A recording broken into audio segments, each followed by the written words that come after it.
올바른 역사를 세우기 위해 출발한 라디오 반민특위가 햇수로 3년을 맞았습니다.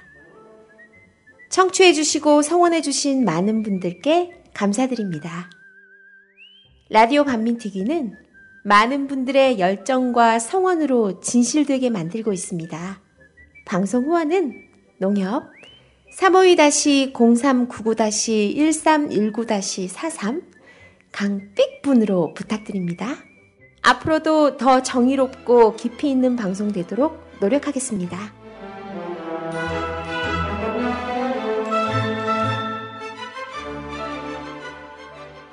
개념 있는 여자들의 센수다. 라디오 반민특위 2014 정의충만 선입니다.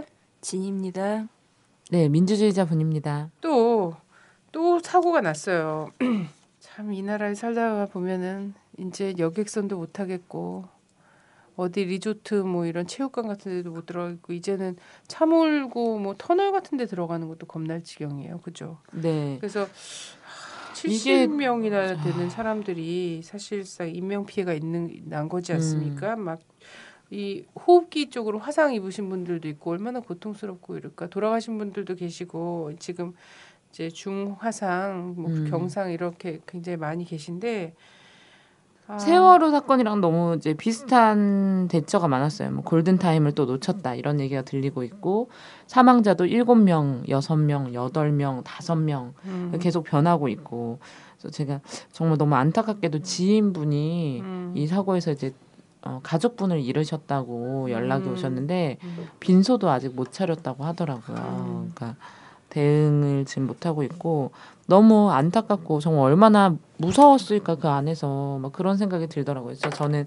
어제 이거를 이제 뉴스를 보지 못했는데 남편이 얘기를 해줬어요. 얘기를 해줬는데 진짜 딱 듣는 순간 마가 꼈구나 이 나라에 이런 생각이 딱 들더라고요. 그래서 진짜 너무 희생자분들 너무 정말 제가 다 죄송할 정도고 근데 사람들은 이런 평가를 하더라고요. 이 이명박 정권 그 몇 년이 후과가 다 이런 식으로 나타나는 거다. 이명박의 어떤 이 규제 완화와 이 정말 허술한 그 정말 단물 짠물 다 빼먹고 우리나라에서 와르르 무너질 수밖에 없는. 그래서 어쩌면 이게 시작일지도 모른다. 세월호 같은 배가 한두 대 이겠으며, 그렇죠? 예, 이런 게 이런 재난 시스템이 무너진 어떤 국가 기강이 해이해지고 어떤 이제 노무현 대통령 시절의 어떤 재난 구조나 이런 거를 다 없애버렸잖아요. 이런 것들이 이제 시작이 아닐까 이런 생각이 들 정도예요. 예. 이 소방 관련 법 있잖아요. 이게 네. 박근혜가 국회의원 시절에 법 개정을 했다라는 아니 게 그렇게 있어요. 일어났는데 꼭 일을 했다 하면 이런 일만 해놨어. 그래서 이 소방 안전에 관련 법률을 개정한 이 참사의 원인도 역시나 박근혜에게 있다. 이런 것들 확인해 볼 수 있습니다. 근데 참 예전에 이 조선시대 때 왕 같은 경우에 있잖아. 그때 그렇게 부정하고 부패하고 막 이랬다고 하더라도 기본 사실 이 백성들의 마음에 그런 게 있잖아. 가뭄이 들어도 임금이 타시고, 그렇지? 막 모든 재난과 관련해서 그 과인의 덕이 부족하여 막 이런 얘기 굉장히 많이 나오잖아. 이렇게 생각을 하는데 요즘은 어떻게든 책임 회피를 하기 위해서 있잖아. 굉장히 권한이 집중돼 있음에도 불구하고 우리가 대통령 중심제 맞잖아. 그리고 실제 지난번에 그 대국민 담화의 결과도 그거잖아. 대통령 중심제를 더욱 강화해서 거의 절대 왕정 수준으로 하겠다. 막 이런 수준의 담화를 한 거잖아. 근데 이런 사고만 났다 하면 발 빼느라고 정신이 없어. 그리고 일선에 책임을 묻는 계속. 하는 거야. 소방서도 없애겠어요 이러다가. 근데 진짜 세월호도 정말 가슴 아픈 일이 많지만 어제도 이제 막 제보가 많이 들어왔는데 그 유족들이 사고 소식을 접했을 거 아니에요? 아니면 이제 화재 났으니까 핸드폰이나 엄마 핸드폰이나 이렇게 받았을 거 아니에요? 그랬는데 국가기관에서 한 명도 연락을 해주지 않았다고 하더라고요. 그러니까 뭐 일산시청이라든가 병원이라든가 이런 데서 이제 연락을 안 해준 거예요. 어머니나 아버지가 돌아가셨는데도.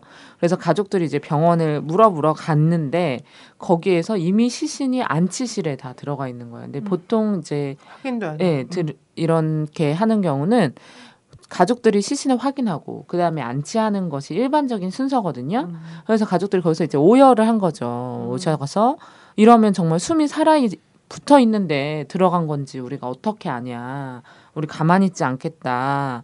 뭐 이렇게 얘기를 했는데도 거기서 하소연할 대상이 아무도 없는 거예요. 병원 관계자들밖에 없고 공무원들도 아직 나와 있지 않고 그래서 이제 너무 비참했다 가족들이. 나중에 보니까 다 대거 뭐 안전모 같은 거 뒤집어 쓰고선 가서 사진은 엄청 찍었던데 결정적 순간엔 또 하소연할 곳이 비어 있는 이런 상태죠. 그러니까 이게 이 나라가 표방 대통령과 막 이런 사람들의 권력을 휘두르는 이런 모양새는 절대 왕정 수준인데 실제 현실에서는 거의 그 무정부 상태에 있잖아요.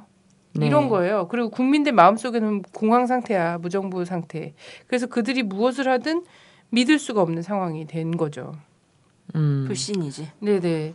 그래서 지금은 너무나 이제 이 대형 참사가 이거 대형 참사도 그리고 언론도 전 거짓말만 하는 언론들도 그렇게 얘기하잖아요. 인재다. 맨날 매번 이렇게 얘기하잖아.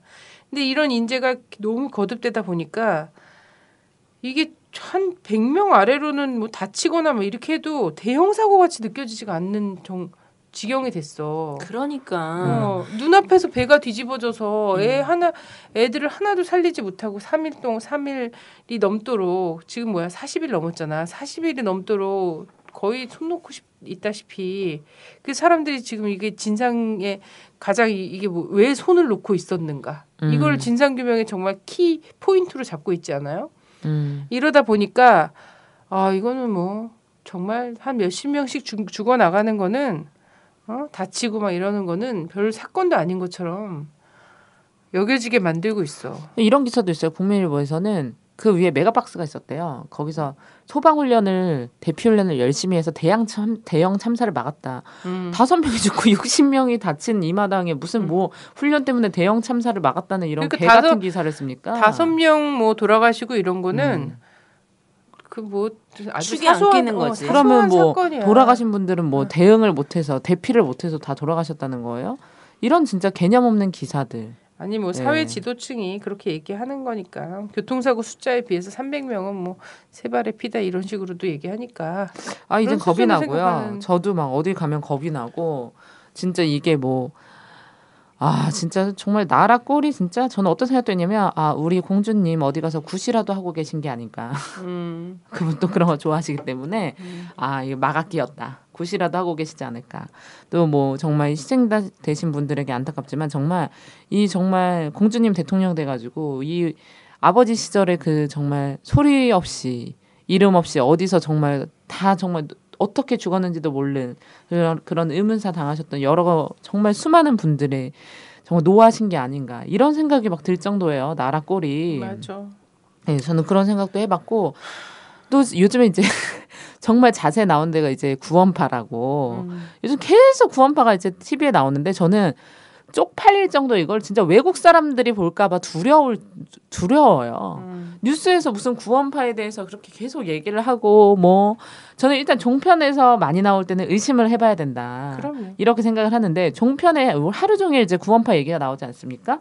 예. 근데 구원파가 지금 이제 정말 목숨을 걸고 싸울 태세를 갖춘 것 같아요. 예. 그래서 뭐 김기춘 뭐 우리가 남이가 끝까지 가보자 뭐 이런 이제 구호를 했는데 경찰이 또 와가지고 그 현수막을 띄워달라고 애걸복걸하는 음성 파일을 또 공개하지 않았습니까? 그런 일 없다 그랬는데 이제 음성 파일이 공개됐죠. 그랬더니 직원은 맞는데 담당자는 아니다. 얘는 진짜 무슨 뭐 멘탈이 좀 이상한 애들이야. 그래서 내가 어쨌든 이제 구원파는 협상을 하는 거죠. 그 플랑을 건 것도 이제 결사항전하겠다가 아니라. 김기춘에게 메시지를 나름 보내면서 우리가 카드를 패가 있다 이런 걸 딱 보여주는 거고 사실 지금 저는 구원파랑 모르긴 몰라도 검찰과 특히나 국정원이죠. 저는 이렇게 그 유병헌 씨를 잘 철저히 감추고 있을 사람들은요 대한민국의 국정원 정도밖에 없다. 그 유병헌 씨 6월 첫째 주 선거 전에 잡힌다는 소리가 있어요. 뭐 전날 잡힌다. 당일날 투표 당일날만 잡혀도 이거는 진해한테 유리한 판이라고 생각하는 거예요. 자기네 카드라고 보는 거지. 윤기진 씨가 그랬어요. 윤기진 씨가 10년 수배 경력이 있잖아요. 네. 그래서 이제 도망 다니는 거는 꽤 이골이 난 사람인데 어느 정도 해야지 안 잡히냐면 정말 전자통신기계를 쓰지 않아야 돼요. 근데 한국에서는 진짜 그런 게 지금 CCTV도 엄청 많죠. 그리고 이런 핸드폰을 그런 사람들이 안 쓸 것 같아요. 그런 사람들은 도망을 나름 다닌다고 하면서도 자기가 관리할 재산과 이런 것들이 굉장히 많기 때문에 이걸 할 수가 없어. 그리고 그 사람이 혼자 움직이겠어요? 주변 다 움직인다고. 근데 이런 걸 밟는 거는 정말 쉬운 도감청의 나라예요. 우리가 패킷 감청 하잖아. 그리고 유병헌 씨도 핸드폰 자체에 GPS가 달려 있어. 그래. 도망가고 진짜 이 정권과 어떤 걸 하지 않으면 모든 걸 다 뺏기고 자기는 죽는다 이런 거 알고 있어요. 그래서 다 뺏길 수는 없지. 하여튼 민중에 의해서 뺏길 수는 있는데 이 나라 권력은 구원파를 지금까지 건드리지 않고 비호하고 해왔고 알잖아요. 우리 정치자금 합법적으로 줄 수 있는 최대가 500만 원이야. 네. 그 500만 원씩을 줬잖아. 준 게 나왔잖아요. 네. 계열 회사나 이런 데 통해서 다 합법적으로. 물론 합법적이지. 걸 순 없지. 새누리당 의원들이나 이런 사람들은 쭉 좋은 거 아니야. 네. 다 공생 관계였어. 그러니까 우리가 남이가 이런 플랑이 나오는 거지. 플랑 구호가. 이런 것도 진짜 얼척이 없고 정말 그래서 막 이걸 정당화하기 위해서 신창원까지 끌어왔어요. 신창원도 잡는데 존나 오래 걸렸다. 유병헌도 오래 걸릴 것이다. 뭐 이런 얘기를 계속해요. 종편에서. 그래서 나는 이걸 보면서 이렇게 확신이 들었죠. 아 씨발 새끼들 이걸 다 알고 있구나. 같이 있구나. 제가 예전에도 이제 그런 얘기를 들었는데 경찰이 그 학생운동하는 수배자들도 뭐 한총회 의장급이나 이런 사람들도 이제 못 잡아서 안 잡는 경우도 있지만 알고 있는데 안 잡는 경우도 많이 있다고 하더라고요. 맞아요. 딱 노무현 정부 적절한 시절이나 시기를 뭐 이런 때도 네, 또 적절한 시기를 네, 보는 거죠. 그리고 이명박 잡아야 대통령 될 때. 된 다음 취임 다음 날 잡혔잖아. 안 잡고 있었던 거야. 도망 다닌 줄 알았는데. 그리고 지금 국정원이 굉장히 많이 보강이 돼 있고 이런 상황에서 못 잡는다는 거 말이 안 되고 정말 근데 이제 또 구원파에서 이 정부의 음모다 구원파에게 뒤집어 씌우려는 정부의 음모다 이런 걸 밝히면 5억을 주겠다고 이렇게 이야기해서 제가 좀 밝힐 수 있지 않을까 여러 가지 정황상 난 알고 있다라고 이렇게 좀 방송을 통해서 얘기 드립니다. 근데 정말 많은 사람들이 그렇게 추측하고 있어요. 근데 그게 이제 구원파에서 구원파한테 뒤집어 씌우려는 음모다라고 발끈하고 있는 것도 이해되고, 그죠? 그리고 이게 어느 일정 정도 그 지휘층이랑 물밑 접촉 속에서 이루어진 걸 수도 있고, 그래서 모르는 거죠. 구원파의 평신도들 있잖아요. 평신도들도 사실은 방패일 수 있고, 한국 사회가 모든 조직이 그런 구조인 거야 지금. 네. 너무나 웃기고 뭐 함께 도피하던 30대 여성을 잡았다 뭐 이런 자극적인 기사들 내보내면서 정말 대한민국의 수준을 깎아먹고 있는 이 언론 공중파에서 나올 수 있는 얘기들이 아니라고 생각해요. 그러고 보면 이런 생각 해볼 수 있죠. 박근혜 대국민 담화는 실패한 거다. 지금 당황해서 이것저것 지금 다 흘리고 있는 상황이다. 어쩔 줄 모르고 있는 거야. 이런 상황 아닐까. 대국민 담화 실패했고 거짓말 바로 했잖아요. 네. 지금 이제 모든 걸 다 전관 예우 막 하고 있잖아 자기들이. 다 동원하고 있잖아요. 북풍도 한번 써봤다가 유병헌이 사회 혼란도 일으켜봤다가 심지어는 뭐 저는 그렇게 생각하지 않습니다만 이미 인터넷에는 여러 가지 종종 작은 사고들이 조작이다. 세월호 사건이나 이런 전국을 국면 전환하기 위해서 이렇게 하는 거다. 이런 의심들까지 얼마나 국민들이 정부를 못 믿으면. 아니 그런 건 있어요. 방송에서 해외 정말 우리가 관심 없던 그런 곳에서 일어나는 각종 참사 있잖아요. 참사 보도를 엄청 샅샅이 하고 있어요. 그러니까 어느 곳에서나 언제든지 일어날 수 있는 일이다. 사고다. 이건 정말 전 세계 얼마나 많은 줄 아냐? 이렇게 많은 사람들이 죽어가는 경우도 있다. 이거를 빨리 진상규명해서 이명박까지 사실 잡아야 끝나는 거라고 저는 생각하거든요. 네. 박근혜 정권은 당연히 책임져야 되는 거고. 그래서 요즘 정말 이제 코미디 같은 일이 선거철이니까 이제 더 많잖아요. 근데 나는 이 사건 세월호 사건 어제 이제 고양 터널 같은 경우도 그렇지만 세월호 사건에서 그 교훈을 얻지 못했다. 우리 사회가 얻지 못했다 이런 얘기들을 많이 하는데 이 최근에 이제 지방선거 보면요. 지방선거 보면 뭐 광역 시도 지역의 이런 그 광역 단체장 후보들도 그렇고 뭐 지역 기초 단체장 후보들도 그렇고요. 이 거대 정당들 특히 새누리 있잖아요. 여기 공약이 다 개발 공약이야. 그래갖고 무슨 지역에 이 고도 제한을 완화하고 이런 거 있잖아요. 지금 뭐 서민들이 전월세 사는 사람들이 반 이상인데 거기다 대고서는 4층짜리 5층을 올리고 5층짜리 7층으로 올리는 고도 제한을 해서 뭐 얼마나 뭐 엄청난 그 사람들이 북의 영화를 보겠다고 그런 걸 하고 있는 거야. 그래놓고 그러고 싶으면서 규제 완화 여전히 얘기한단 말이야. 개발 제한을 완화시키겠다 이런 얘기를 해요. 근데 바로 이게 부른 것이 이러한 참사임에도 불구하고 이 사람들이 그 참사 지금 애도 기간이고 아직 다 실종자가 16명이 남아있는 상황에서인데도 불구하고 그게 근본 원인이라고 하는데도 그런 걸 계속 들고 나와서 대통령의 규제 완화 이거를 적극적으로 자기가 지역에서 지지하겠다라고 이런 얘기를 하는 거야. 아니 대통령이 자기가 책임이 있다라고 했지만 그동안의 국정 과제는 줄기차게 가지고 가겠다라고 하니까 뭐 그런 공약을 뭐 손쉽게 이야기하는 거지. 아니 그리고 어떻게 이렇게 뻔뻔하게 풀랑에다 막 이렇게 막 개발 막 이런 것들 이렇게 어떻게 써놓는지 알 수가 없어 나는 진짜.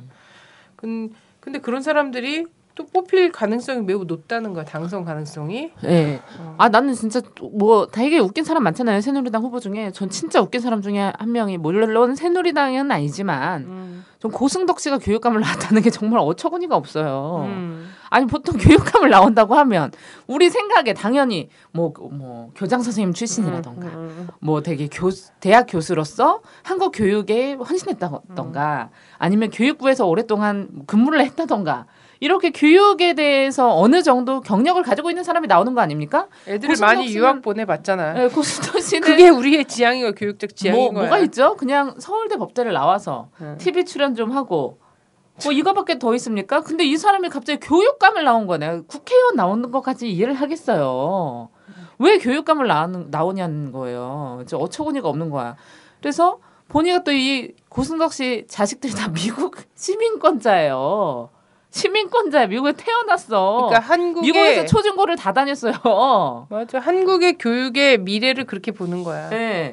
그래야 산다. 지네들은 다 미국에서 진짜 학교 보내면서 아니 이런 사람이 왜 우리나라 교육감으로 나오냐는 거예요. 그리고 심지어는 그 아시죠? 그 어떤 한기총 목사가 돈 없는 사람은 불국사로 가야지 왜 배 타고 가난한 집 아이들이 가난한 집 애들은. 수학여행을 왜 경주 불국사 정도로나 가지? 뭐 그런 개소리를 했잖아요. 그거 변명한 그거에 대한 자기 변호한 얘기 들었어? 네, 들었고요.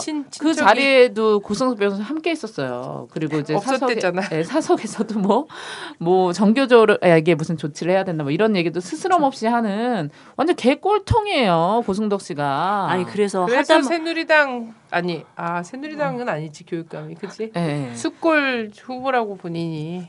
아니, 더 웃긴 거는 이 사람이 그러면 이제 자기도 그런 의혹이 있으니까 설명을 해야 될 거잖아. 자기가 뭘 교육과 관련된 거 있어야 되잖아. 자기가 무슨 어디 뭐 대안학교에 가가지고 선생님 봉사활동을 했다는 거야. 나 교육감 나간다. 나 대안학교에서 해마다 입학생들한테 강의해. 뭐 일일 교사 했나 보지? 그런 걸 했다는 거예요. 우리 엄마도 나갈 수 있고 명예교사. 우리도 갈 수 있어. 우리도 갈 수 있어. 네. 근데 더 웃긴 건 지금 이 사람이 지지율이 높다는 거야. 그러니까 사람들은 TV에서 나오면 인지도가 고승석 변호사 워낙 높지 않아요. 그리고 이제 워낙 이 사람이 종편이라든가 이제 그 아줌마들 많이 보는 이제 법률 프로그램 막장 프로그램이에요. 그것도 뭐 남편이 바람을 폈는데 뭐 이혼하면 위자료가 어떻게 되냐는 둥 뭐 사실혼 관계인데 뭐 어머니 뭐 장모님이 맞았고 뭐 어쩌고 저쩌고 했을 때 분할을 어떻게 해 그런 개 같은 사랑과 전쟁 있잖아요. 찍는구나. 네. 그런데 되게 많이 나오시거든요. 네. 그러니까 이 분을 뽑는데 저는 정말 안 됐으면 좋겠고 일선에 있는 초등학교 교사인 제 지인이 자기는 고승덕이 교육감 되면은 학교를 때려치겠다. 너무 자존심이 상한다. 교사들 자존감과 사기에 이거는 정말 엄청난 영향을 미치는 거예요. 본인의 그 부서의 수장이 그런 사람이라고 생각해봐. 우리도 대통령 때문에 우리 국민의 자존감이나 이 국격 자체가 엄청 땅에 떨어진다고 느끼잖아요. 아니, 그러니까 그럼요. 하다못해 공격할 게 없으니까 조희연 교수가 교육감 후보잖아요. 그래서 민주 진보 단일 후보 이걸 가지고 걸고 넘어져. 이거 할 말이 없으니까. 민주 진보 단일 후보인데요. 수구공통 단일 후보 하시면 되지 왜 그래? 그러니까 문용린이 먼저 썼거든. 거기는 보수 단일 보수 후보라 단일 그랬지. 후보라고 다 썼거든 자기가. 별 내용적으로 별 차이 없을 것 같긴 근데 한데 형식적으로 어쨌든 고승석 씨한테 가장 어울리는 타이틀은 강남 대표죠. 네, 강남 대표. 아니 근데 나는 또 이것도 강남에 살고 계시는 되게 상식적인 분들이 정말 억울할 것 같더라고. 너무 억울할 아니 것 강남에 같아. 산다고 모두 다 나쁜 분들은 아니지만 강남도 사실은 왜 강남을 몰리냐 이러면 교육의 문제인 거잖아요. 근데 사실 이 노후의 문제에 있어서 교육비가 차지하는 비율이 너무 크기 때문에 노후 생활이 되게 불안하다는 이런 보도가 언론에서 끊임없이 나오고 있어. 이들 부모들도 강남에 사시는 학부모들도 교육비 때문에 되게 고민이라는 말이에요. 맞아요. 그러니까 그럼 교육감을 누굴 뽑아야 되는가라고 했을 때 사교육에 앞장서는 사람들, 그리고 유학 보내거나. 자립고에 앞장서는 사람들, 유학에 앞장서는 사람들 이런 데 보면 이 부모 등골이 휠 수밖에 없는 강남이라고 뭐 예외이겠어? 맞아. 똑같은 거지. 아 그렇죠. 정말 우리는 비참할 엔겔지수 정도예요. 100인 사람들은 비참할 정도. 우리는 네. 식료품비가 100%이기 때문에 제가 잘 이해 이제 또 못하지만 한때 사교육의 선봉의 대치동에서 수업을 했던 여자로서 정말 거기 가면 비참합니다. 그래요. 그 정말 강북이나 아니면 이제 중구 이런 쪽만 나와도 좋은 아파트 막 30평, 40평짜리 아파트에서 떵떵거리고 살 수 있는 그런 재력을 가지신 분들이 다 전세나 대치동에 가서 월세 이렇게 사시잖아. 이 이분들도. 다세대 주택 같은데 옛날 모여가지고 아파트. 애들 교육시키고 막 그러고 계세요. 엘리베이터도 없는 왜 막 그럴까? 그런 왜 곳에. 그게 그렇게 행복으로 가는 길이라고 생각하게 됐을까? 그 엄마들이 제가 이런 얘기를 들은 적이 있어요. 최근에 지인한테 대치동을 갔는데 PC방을 갔는데 PC방에는 이제 좀 비행 청소년들이 있는 곳이잖아요. 거기서 이제 화장실 했는데 화장실 밖에 애들이 있었대요. 근데 애들이 이제 뭐 보통 이제 담배 피고 뭐 이런 걸 많이 하잖아요. 문제 청소년들이 좀 이런 말은 좀 나쁘지 비행 청소년이라고 해야 돼. 뭐라고 해야 돼? 좀 노는 애들 아니 막 PC방에도 꼭 비행 청소년만 네. 있는 것도 아니고 뭐 담배 핀다고 그러니까 또 뭔가 문제야 해소할 것도 게 아니야. 없으니까 네. 그렇게 하여튼 해소를 뭐. 하는 거지. 좀 청소년들이. 좀 잘 나가는 애들이 있었던 거예요 한마디로. 음. 근데 자기가 화장실에 똥을 싸고 있었는데 밖에서 애들이 영어로 욕을 하면서 영어로 담배를 달라 그러더래요. 뭐 fucking asshole 막 이러면서 막. 그런데 생각을 했대요. 대치동 애들은 노는 애들도 영어를 잘하는구나. 그런 생각이 들었다는 거예요.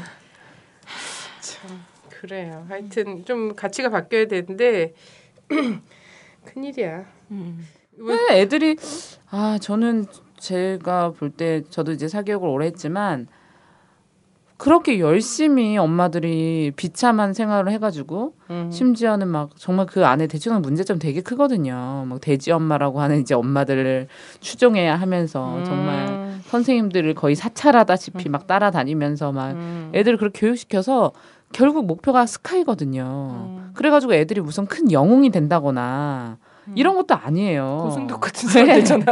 고승덕처럼 되면 다행인데 고승덕은 원래 또 집안이 좀 아주 부유합니다.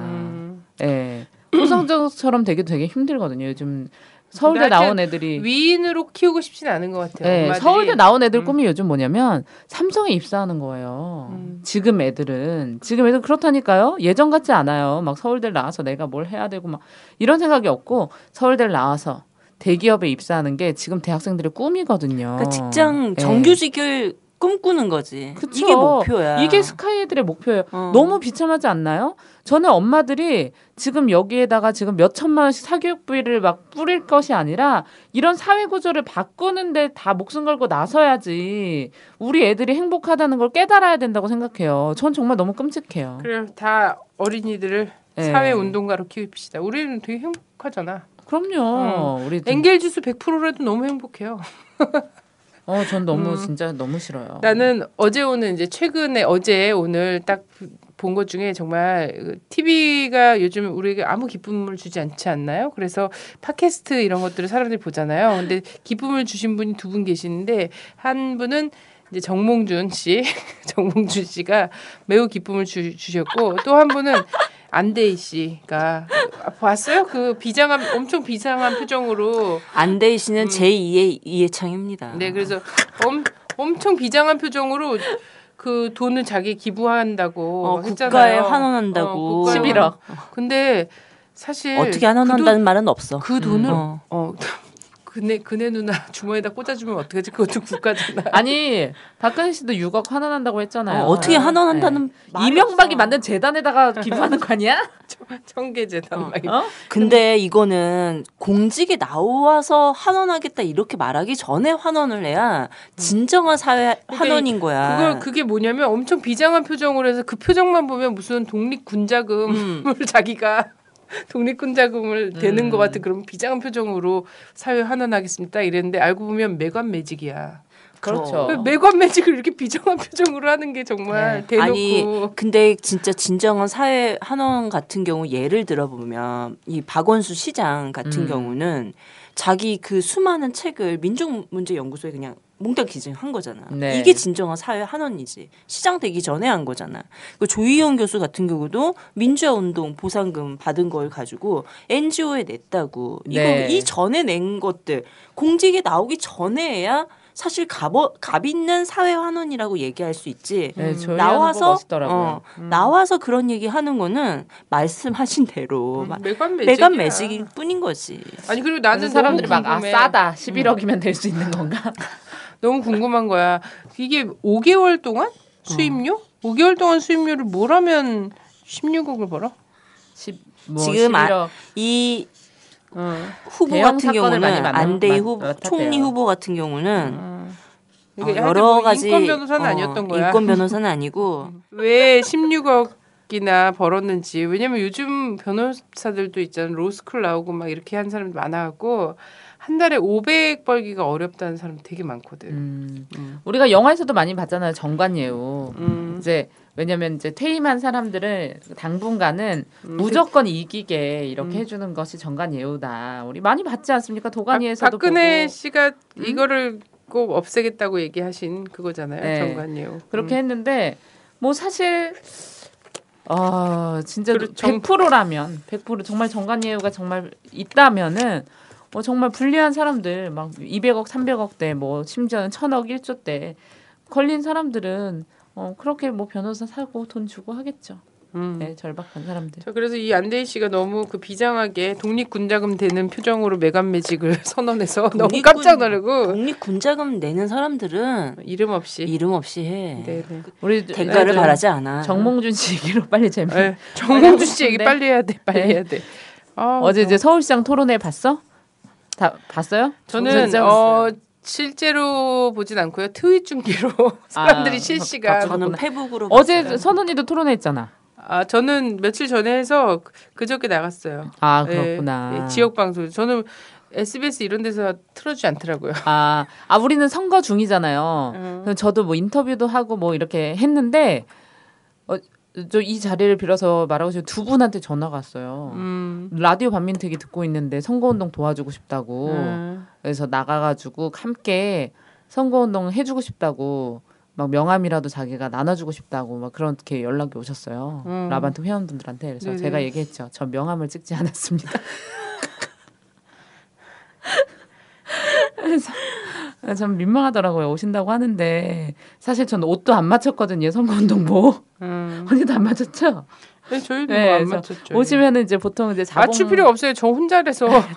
제가 자봉을 오시면 이렇게 어깨띠 같이 두르고 잠바랑 이렇게 모자 쓰고 강현분 뭐 이렇게 사표인데 걸어 쓰고 명함 돌린다고 생각하시니까 오셨는데 하나도 제가 준비가 안 돼가지고 참 이분들을 맞이할 제가 준비가 안 돼가지고 예, 좀 그래도 이거 앰프 들고 있잖아요. 막 좀 연설은 즉석에서 시킬 수 있어요. 그래서 그분들한테 이제 지지의 연설을 하게 하면 돼. 네.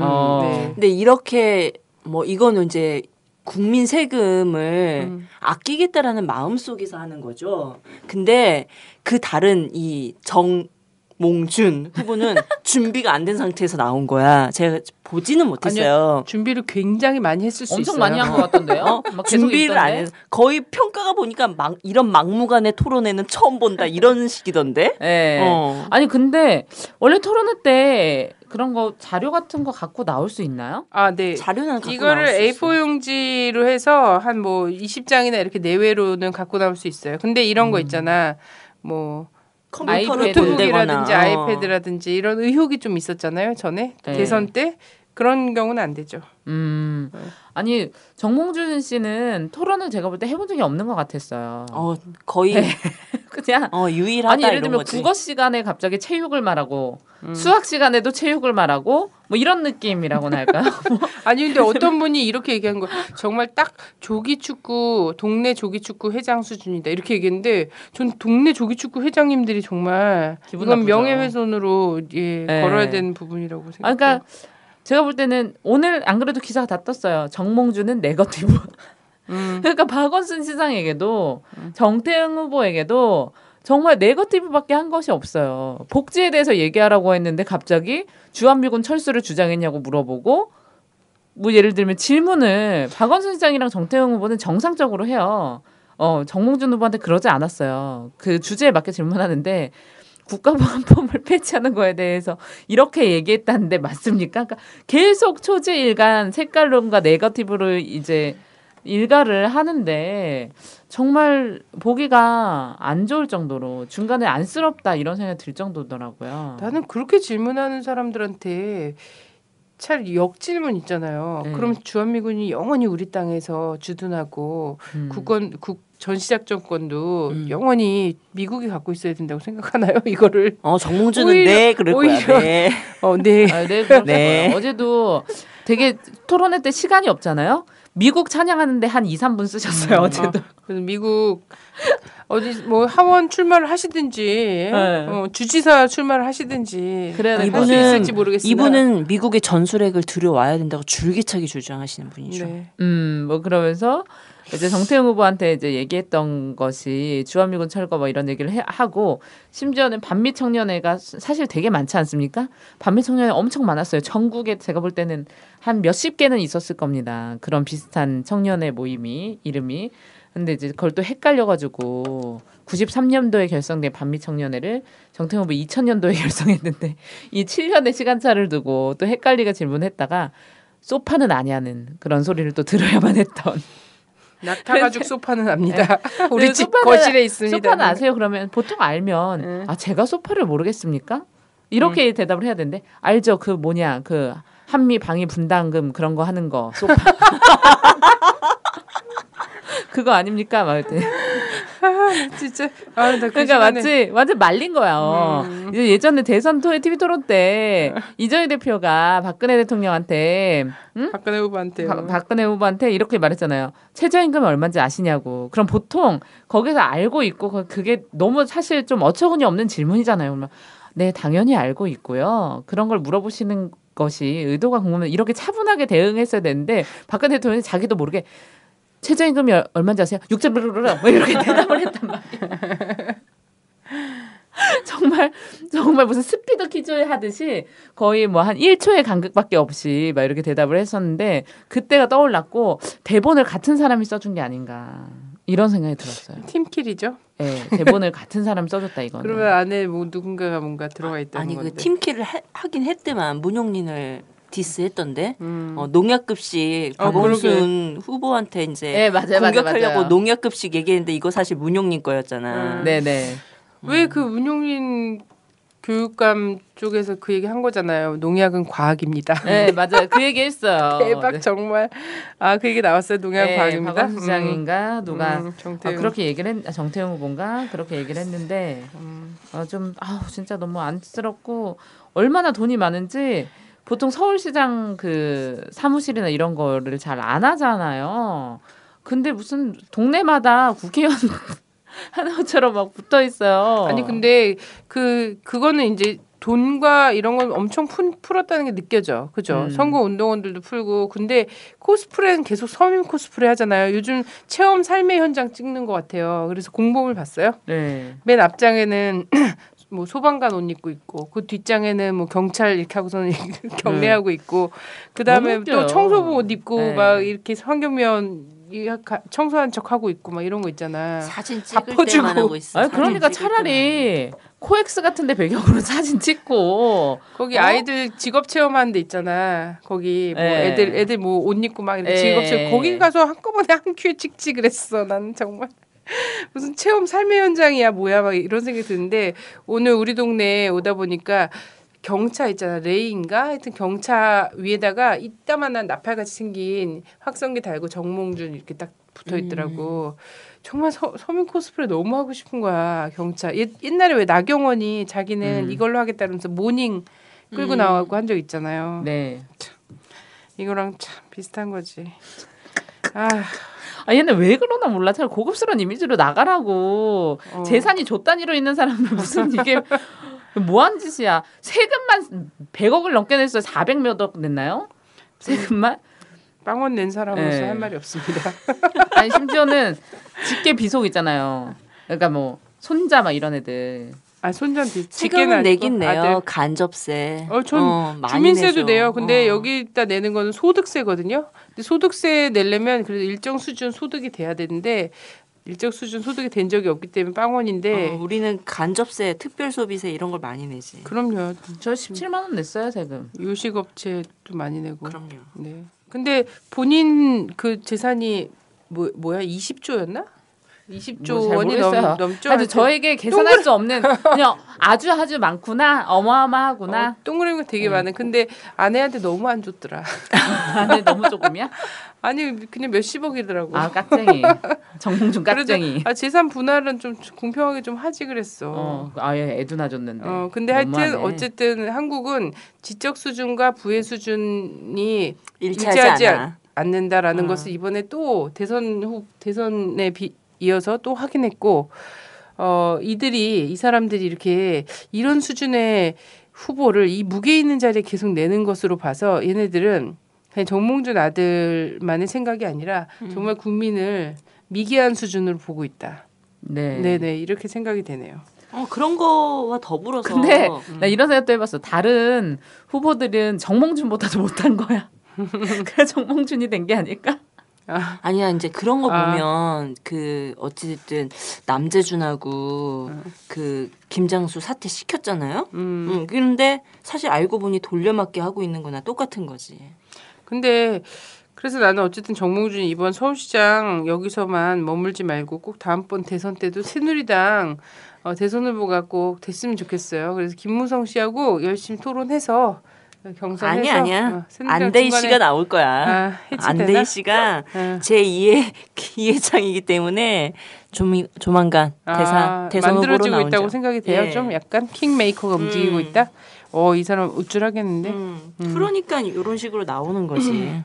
근데 저는 아까 남재준 얘기해서 이제 슬슬 세월호로 다시 들어가야 될 것 같은데 남재준 얘기해서요. 남재준을 어쨌든 그 사퇴서를 받았잖아요. 그리고 해경을 해체시켰잖아.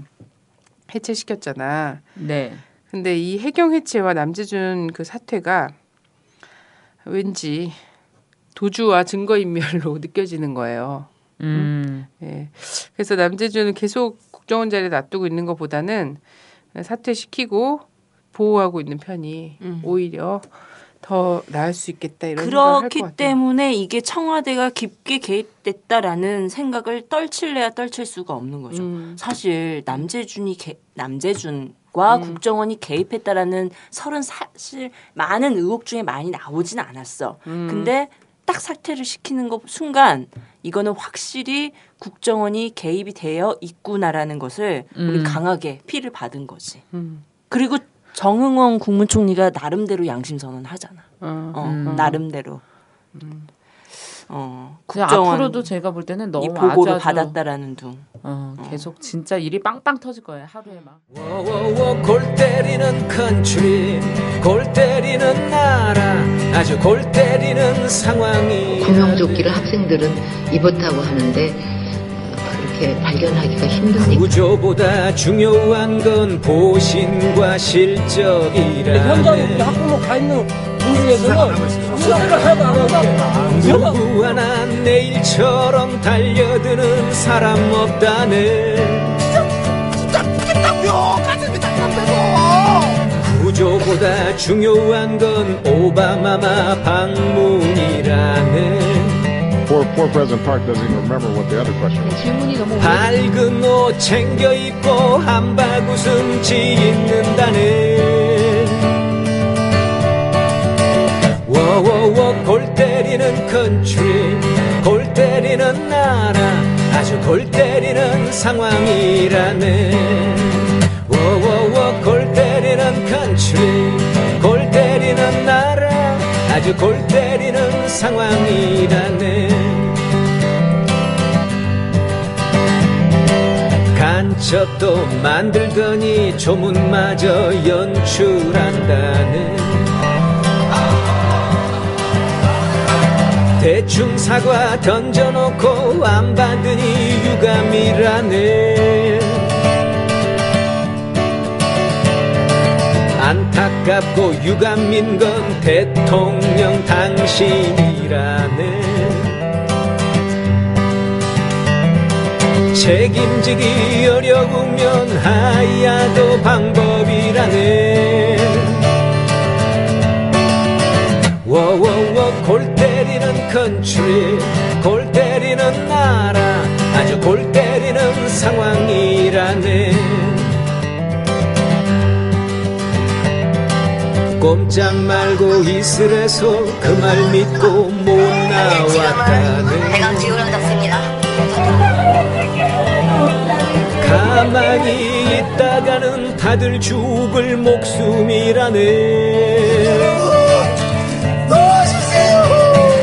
아기들을 살려내라 대통령이 책임져라. 세계에도 이런 나라가 없다고. 책임지기 어려우면 물러나는 게 정답이라네. 워워워 골 때리는 컨트리, 골 때리는 나라, 아주 골 때리는 상황이라네. 워워워 골 때리는 컨트리, 골 때리는 나라, 아주 골 때리는 상황이라네.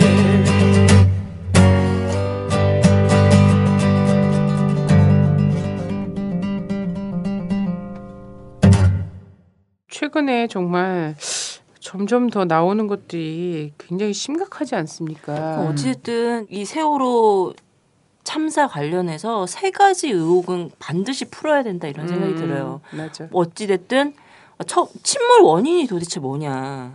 지금 오렌지맨이 또 급격하게 등장했잖아요. 네. 오렌지맨. 그 사람 뭐야 진짜? 이 사람 폭파. 해경청장도 폭파 전문가다. 뭐 이런 얘기가 나오고 있는데 이 오렌지맨의 정체가 궁금하다. 거의 그래서 무슨 뭔가 굉장히 위험한 물질을 싣고 갔나 봐. 그치? 싣고 있긴 있었나 봐. 싣고 있었는지 중간에 뭐 넣었는지. 그래서 유황 냄새가 났다라는. 애들이 계란 냄새 나 막 이런 무슨 가스 냄새 난다 이런 목소리가 들어왔대잖아. 침몰 전에 쾅하는 소리도 들렸다라는 부분인데 어쨌든 침몰 원인에서 새로운 의혹들이 제기가 됐어요. 그래서 침몰 원인을 반드시 밝혀야 되는 이게 있고 두 번째는 어찌됐든 이게 참사고 학살이다. 정부가 학살한 거다. 박근혜 정권이. 왜 구조를 안 했나라는 거죠. 왜 구조를 안 했는가. 구조를 못 했다라고 뭐 그 맹골 수도가 험난해서 어찌됐든 해서 막 이런 식으로 얘기했지만 결국 지금 드러나는 건 어찌됐든 구조를 안 한 거다. 못한 게 아니라. 왜 안 했나. 그리고 3일 동안 접근 금지를 모두 다 시켰던 거잖아. 뭐 이런 부분에 있어서 왜 구조를 안 했는가에 대해서는 명백하게 밝혀야 되는 부분. 그리고 세 번째, 청와대 대처. 아까도 얘기했듯이 어쨌든 남재준 빠르게 자른 거나 김장수 자른 거나 김장수가 이거잖아요. NSC는 컨트롤 타워가 아니다. 안보 컨트롤 타워가 아니다. 재난 컨트롤 타워가 아니다라고 얘기했지만 자른 거 보면 컨트롤 타워 역할을 한 거야. 그러니까 자른 거지.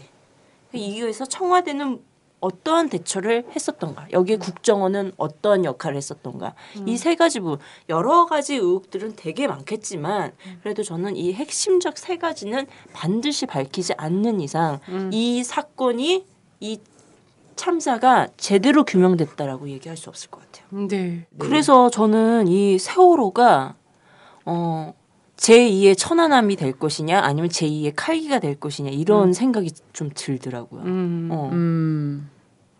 이건 이제 군산에서의 일을 어떻게 해명하느냐.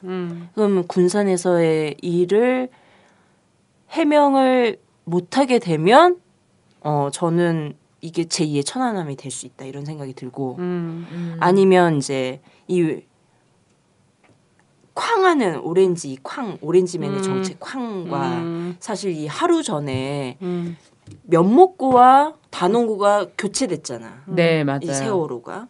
그 사실 이런 이제 여러 가지 국정원이 개입된 의혹들이 되게 많단 말이죠. 근데 이 칼기도 노후한 비행기를 데리고 왔단 말이야. 그리고 그 칼기 폭파가 되면서 많은 중동에 근로했던 이 서민들이 다 죽었단 말이죠. 이때도 탑승객이 꽤 이제 취소하고 중간에 빠진 사람들이 것들. 있죠.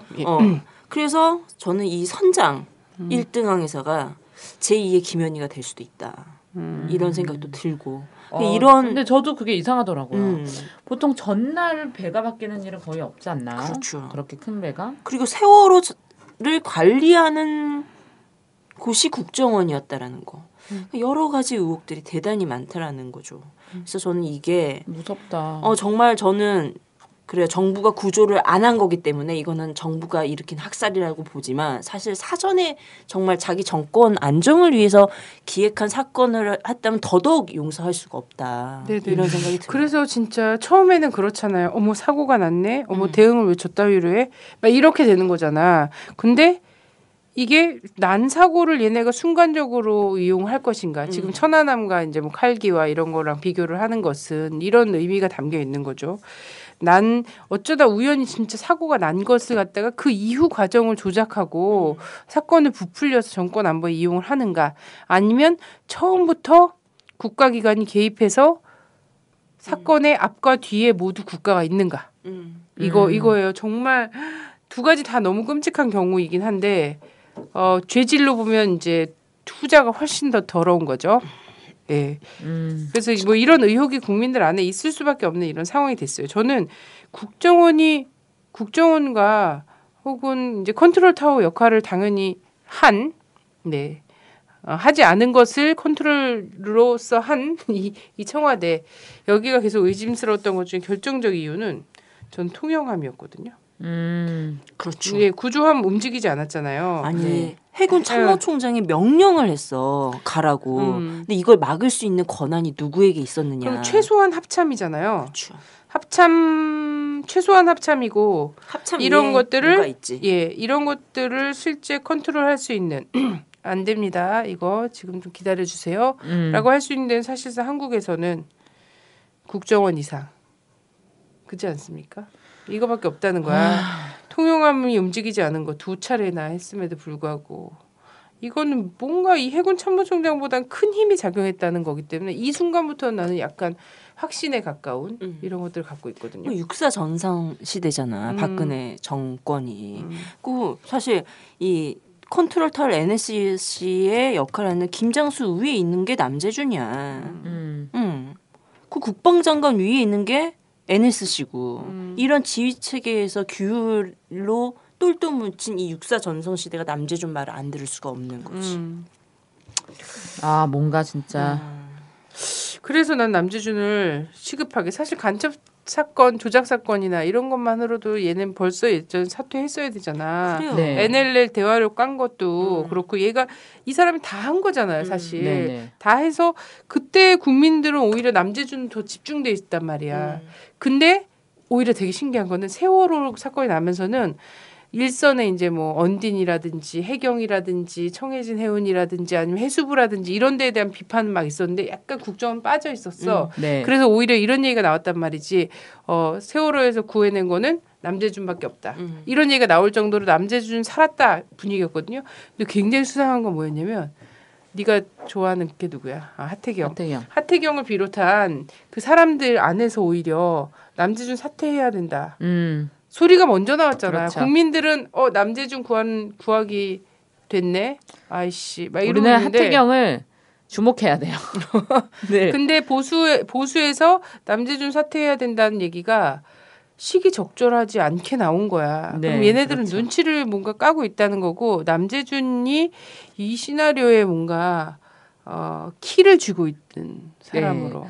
그래서 심지어는 일베 같은 데서는 뭐 하태경이 새누리당의 뭐 예를 들면 버린 자식이다 뭐 이런 식으로 이야기를 하면서 뭐 하태경은 뭐 빨갱이다 좌빨이다 뭐 이런 식의 얘기 약간 버려진 것처럼 얘기를 하는데 새누리당이 부산 해운대구에 그런 사람에게 공천 주지 않아요. 정말 핵심적인 사람 꼭 필요한 사람에게 해운대구에 공천을 주지 그렇게 주지 않습니다. 우리 네, 주목해야 어쨌든 됩니다. 하태경은 새누리당을 버리지 못해요.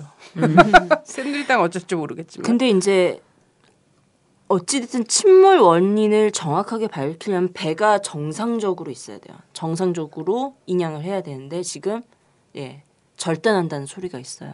물론 이제 그 큰 배를 그대로 인양하기에는 무리가 있다는 것도 우리는 알죠. 근데 이 사고 원인을 제대로 파악하지 못하게 지금 절단하려고 하는 이런 것들을 지금 이제 이 유가족 측과 이야기하겠다 이런 기사가 지금 나오고 있거든요. 미지에 빠질 가능성이 높죠. 절대 그거를 허락해주면 안 됩니다. 유가족들은. 그러면 어쨌든 이게 최소한 의문사가 되는 거예요. 맞습니다. 사고사가 아니라 의문사가 되고요. 이 의문사는 사실은 용의선상에 정부와 기관이 가장 가 있는 거거든요. 맞습니다. 우리 최근에 나온 뉴스 중에 청주 쪽에서 409 시신 나온 거예요. 그 유골이 나왔지 않습니까? 뉴스에 많이 안 나오더라고요. 이걸 지방 뉴스에 한 컷 정도로밖에 처리하지 않았고 409가 나왔는데 그나마 네티즌들이 있잖아요. 써서 막 아고라에 올리거나 이런 걸로 지금 떠도는 거거든요. 근데 이 409가 나왔어. 그러면서 이제 청주나 이런 쪽에서 얘기하는 거는 이런 거잖아. 공동묘지 택지 개발하다가 공동묘지 한꺼번에 파서 이렇게 됐다고. 근데 우리가 시신을 누가 비닐로 한국의 장례 문화가 그래요? 안 그러죠. 비닐에다가 뚫뚫 말아서 아주 옛날은 또 아니라는 5.18 때 그랬지. 5.18 그리고 이게 딱 이 몇 가지를 의심해 볼 수 있는데 사실 청주 부근과 이제 충북이나 이런 데도 전쟁 당시 양민학살이 있었잖아요. 네. 양민학살과 아니면 한국 사회에서 지금도 실종돼서 찾지 못하는 400명이 넘는 사람이 있는 건 이제 광주잖아요. 이 두 가지인데 전쟁 당시 유골을 비닐로 쌀 정신이 없단 말이지. 정신이 없는 게 아니라 비닐도 없지. 그랬고 근데 광주에서는 비닐로 쌌잖아. 맞아요. 그래서 이 광주 그 5월의 노래에 있는 트럭에 싣고 어디 갔니? 어디 갔지? 그쵸. 이 노래 가사 이 답이 여기서 나온 게 아닐까? 근데 이 유골들이 이렇게 있으면 있잖아요. 그때 총 맞아서 돌아가신 분들이 대부분이고 끝까지 찾지 못한 사람들이 마지막까지 저항한 이 시민군들이 많았단 말이죠. 근데 그런 분들 같은 경우에는 사실 유골 조금만 이렇게 검안만 해봐도요. 네. 총탄의 흔적이 있는 거잖아요. 뼈를 뚫거나 이런 경우에. 네. 근데 그런 최소한의 것을 하지 않고 화장하겠다라고 그러잖아. 의문사. 그럼 우리 강주의 유족들이 좀 나서야 되지 않을까? 그래서 5.18 단체들이 이걸 정말 적극적으로 나서갖고 DNA 검사, 실종자, 자기 가족 중에 실종자 있는 이런 데서 그 적극적으로 해야 될 것 같아요. 못할 수가 없어요. 왜냐하면 예전에 막 수천 년 전에 이 동의원서 이거 해갖고 이 사람 나이가 언제 기원전 몇 세기의 사람인지까지 알아내는 현대 과학 기술이에요. 우주의 그럼요. 운석을 가지고도 파악을 하는 우리나라 기술력이야. 근데 그걸 못한다고 하는 건 말이 안 되는 거지. 그걸 화장한다는 것 자체가 지금 뭔가 감추려고 폐기하겠다는 하는 거예요. 소리지. 이거 그리고 이게 뉴스에 안 난다는 것 자체가 진짜 어이가 없는 거예요. 뭐 내구도 아니고 409의 시신이 나왔는데. 그러니까 내구만 해도 깜짝. 한국이 진짜 스케일 크네. 의문사랑 이 참사 관련해서 정말 스케일 알고 크네. 있다는 거예요. 이게 누구 건지 누구의 유골인지. 그래요. 그래서 우리 그 현대사에 좀 관심 있는 사람들 이걸 딱 보면서 느낌 딱 오잖아요. 그럼요. 이건 학살이네. 학살의 흔적이네. 돌아가 보신 분들이 얘기하고 있네. 이거 딱 알아듣는데 놈들도 알아들었다는 거지. 그럼. 대번에 화장하겠다고 하는 거 보면. 자, 어쨌든 이렇게까지 또 얘기하고 있는데요.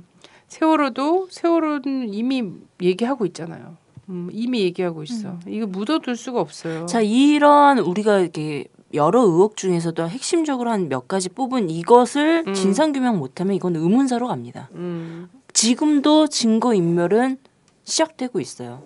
그 사실 이제 의문사 진상규명위원회가 이 국민의 정부 김대중 정부 때 만들어졌잖아요. 네. 그래서 83건을 의뢰를 받아서 왜냐하면 이제 진정과 접수를 해서 했는데 사실 인정을 받은 건 몇 개 안 돼요. 대부분 증거를 찾을 수가 없어서 그 시간이 너무 지나다 보니까 이런 이제 왜냐하면 이거에 대한 자료도 있어야 되고 증인도 있어야 되고 이런 건데 이것들이 다 소멸되어 있기 때문에 사실 이것에서 이것이 국가 공권력에 의한 살인이다라는 지점들을 밝혀낸 것은 몇 개 안 된다는 거죠. 그러면 지금 이 사건이 이렇게 간다라면 이것도 몇십 년 후에 지금도 증거 조작이 되고 있는데 몇십 년 지난 후에 다시 이걸 밝히겠다라 하면 제대로 남아있을 건 사실 없겠죠. 그래요. 너무 무서운 일이에요. 무서워요. 어떻게 해야 되죠? 저는 그래서 그 김대중 정부 때 의문사 진상규명위원회도 물론 그런 상황에서도 이제 증거를 수집하고 장소를 찾아가고 이런 노력들을 했지만 한편으로는 양심 선언을 이야기를 했어요. 사실 이거에 관련된 사람들이 직간접적으로 양심 선언을 해주지 않는다면 묻혀버릴 수밖에 없고 조사를 하고 싶어도 하지 못하는 상황들이 되게 많거든요. 그럼요. 이걸 화장한다는 말이 안 되죠. 그렇죠. 비닐이 덮여졌다는 건 최근의 일이고 항구만 나왔어도 어떻게든 수사를 해서 밝힐 우리 경찰인데 그렇게 400구를 한다는 게 아니고 사람들도 진짜 너무하는 게 정말 마늘밭에서 400억이 나왔다고 생각해 보세요. 진짜 네티즌들 난리가 날 거예요. 이거에 대해서 더 많이 관심을 가져야 됩니다.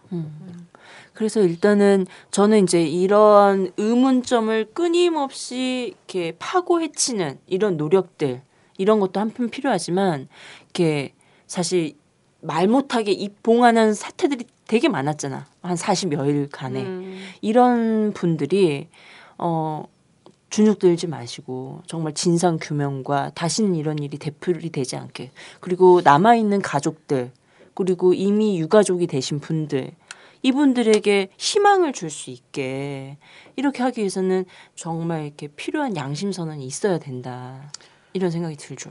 애들이 엄청나게 관리를 하잖아요. 근데 관리를 함에도 불구하고 이제 여기는 단체로 행동하던 이제 고등학생들이 있었고 고등학교 학부모님들이 있으니까 여기는 어떻게 되는데 그 사실 약간 관심 밖으로 밀려나 있는 일반인 유가족들 있잖아요. 실종자 가족들. 이분들 사연들도 진짜 가슴 아프잖아요. 그 국제 결혼한 다문화 네. 가족이나 이런데도 지금 손주랑 이런 못 찾아갖고 막 호소하고 이런 거 보면 너무나 가슴이 아프거든요. 근데 이 일반인 가족들은 사실 어떤 고리가 없어갖고요. 또 누가 탔는지 전혀 스스로 사방을 잘 몰라. 그리고 탄 사람도 명확하지 않는 거잖아요. 실제 탑승자들이 지금도 저는 명확하지 않다고 보거든요. 그럼요. 그리고 그중에 이제 무연고자라든지 이런 사람들은 정말 죽어도 모르는 거야 그냥. 그렇죠. 뭐 예를 들면은 뭐 노동자라든가 그래가지고 신용불량자라든가 이런 분들이 막 이제 공사판에서 일하면서 이런 트럭 운전하시고 신분 감추고 뭐 이렇게 하시는 분들도 계시고 이렇단 말이에요. 그래서 그렇죠. 탑승기 명단이 잘 안 나온 거고 실제로 배에서 그렇게 큰 배도 있는지 모르겠지만 배에서 아르바이트나 일하시는 분들 중에서도 그런 분들이 많이 계시거든요. 그리고 이제 어쨌든 온갖 일가족이 막 갔는데 일가족이 별로 일가 친척과 연계가 없이 살고 있어. 근데 일가족이 다 몰살했어. 그러면 이 사람들은 없어졌는지 어쨌는지도 모르는 거야. 당분간은. 그래서 이런 상황이 벌어질 수 있는데 어쨌든 이 일반인 사람들은 지금 사람들의 관심 밖에도 있지만 스스로도 누구랑 어떻게 연대해야 될지를 모르는 상황이고 또한 정부 관계기관에서 엄청나게 접근하고 협박 회유하고 있다는 소리가 들려요. 제가 이렇게 이 사람도 움직이지 건너서 못하게. 들은 거는 뭐냐면 이제 이 취재를 간 모 회사의 기자는 그럼 그분은 뭐라고 했냐면 구조 안 한 거다라고 했고 그 상황 자체가 너무 끔찍해서 돌아온 다음에 정신과 치료를 받았대요. 정말 사람으로서 볼 수 없는 상황이었다라고 이야기를 해서 어떡해. 정신과 치료를 받고 있대. 외상후 스트레스 장애인 거지. 이런 사람들 말 못하게 지금 다 관리되고 있는 상황이라는 거예요. 근데 난 그게 이해가 되는 게 그냥 거기에 가지도 않고 그런 거에 참여 안 한 일반 시민들도 이 세월호 사건 때문에 우울증이나 그런 스트레스 장애를 겪고 있는 분 되게 많잖아요. 완전 수면 장애. 그냥 그리고 또 죄책감이 드는 거 있잖아. 내가 이렇게 했네 이러면서 죄책감이 드는 거. 저는 어제 그 일산 터미널 사고에서도 그런 마음이 들더라고요. 난 내가 순간순간 웃고 있거나 난 너무 잠이 부족한데 너무 자고 싶다 이런 생각 딱 하다가 그 가족들은 지금 계속 밤낮으로 밤 12시만 되면 바닷가에 나가고 그 돌아오지 않는 가족의 이름 부른대잖아. 그렇게 이름 부른 애들이 올라온다고 하면서 이름을 막 부르고 있는데 이러면 안 되지. 이런 생각이 막 죄책감이 드는 거야. 그냥 죄책감이 드는 이런 상황인데 그런 새끼들 어떻게 그렇게 말을 그렇게 할까? 미개하다거나 그죠? 오늘 경주로 간다거나 이런 얘기나 하고. 지금 현재 16명의 실종자가 남아 있습니다. 지금 사흘째 아무도 구조를 못하고 있는 상황입니다. 지금 진도 앞바다는 기상이 악화됐다고 해서 구조 인원이 모두 철수하고 있는 상황입니다. 언제까지 우리가 이 16명의 실종자를 기다려야 될지 기약도 없습니다. 너무나 답답한 심정에 이 자리에서 꼭 그분들의 이름을 불러보고 싶습니다. 한 가지 말씀드립니다. 저희가 진도에 내려갈 때마다 밤 12시가 되면 바닷가에 가서 아이들의 이름을 부릅니다. 근데 희한하게도 모든 가족들이 모여서 이름을 부르면 그 다음날 꼭 나옵니다. 여러분들 이 자리에서 같이 불러주시면 내일 아니 오늘 당장이라도 나올 수 있을 것 같습니다. 총 10분을 부르겠습니다. 같이 불러주시면 정말 고맙겠습니다. 조은화입니다. 은화야! 윤민지입니다. 민지야! 허다윤입니다. 다윤아! 황지현입니다. 지현아! 두려웠니 그 캄캄한 바닷속에서 그 얼마나 추웠니